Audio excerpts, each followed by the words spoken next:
Hello guys, ഞങ്ങളിന്ന് നമ്മുടെ പാലക്കാട് എക്സിബിഷന് പോയതായിരുന്നു കേട്ടോ. വാട്ടർ അതിൻ്റെ നല്ല രസമുണ്ടായിരുന്നു ഗൈസ്. 120 രൂപയ്ക്ക് വർത്താണ്. വാമിക്ക് അവിടെ നിന്ന് വരാനേ തോന്നുന്നുണ്ടായിരുന്നില്ല. അവൾ കണ്ടില്ലേ, നന്നായി എൻജോയ് ചെയ്യുന്നുണ്ടായിരുന്നു. ഊഞ്ഞാലുണ്ടായിരുന്നു. കുട്ടികൾക്ക് ഭയങ്കരമായിട്ട് ഇഷ്ടപ്പെടും ഗൈസ്, ഉറപ്പാണ്.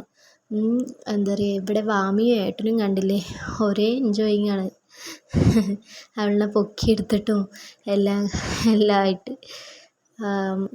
എന്തായാലും പോയി നോക്കൂ ഗൈസ്, ഉറപ്പാണ് നിങ്ങൾക്ക് എന്തായാലും ഇഷ്ടപ്പെടും. മനുഷ്യനിർമ്മിതമായ വെള്ളച്ചാട്ടമാണ് നയഗ്ര വാട്ടർഫാൾസിൻ്റെ. അടിപൊളിയായിരുന്നു. നിങ്ങൾ തന്നെ കാണുന്നില്ലേ വീഡിയോയിൽ, സൂപ്പറായിരുന്നു. അതിനനുസരിച്ച് പാട്ടും ഒക്കെ ആയപ്പോൾ സെറ്റായിട്ടുണ്ടായിരുന്നു. ഞങ്ങൾ നല്ലതുപോലെ എൻജോയ് ചെയ്തു. ഫസ്റ്റ് ഡേക്ക് തന്നെ പോയത്, നല്ലപോലെ ക്രൗഡും ഉണ്ടായിരുന്നു. ഞങ്ങൾ ഭയങ്കരമായിട്ട് എൻജോയ് ചെയ്തു. 120 രൂപയ്ക്ക് എന്തായാലും വെർത്താണ് ഗൈസ്. അപ്പോൾ എല്ലാവരും ഒന്ന് പോയി കണ്ടു നോക്കാം കേട്ടോ. അപ്പോൾ ഓക്കെ, ഇത്രയേ ഉള്ളൂ. ബൈ.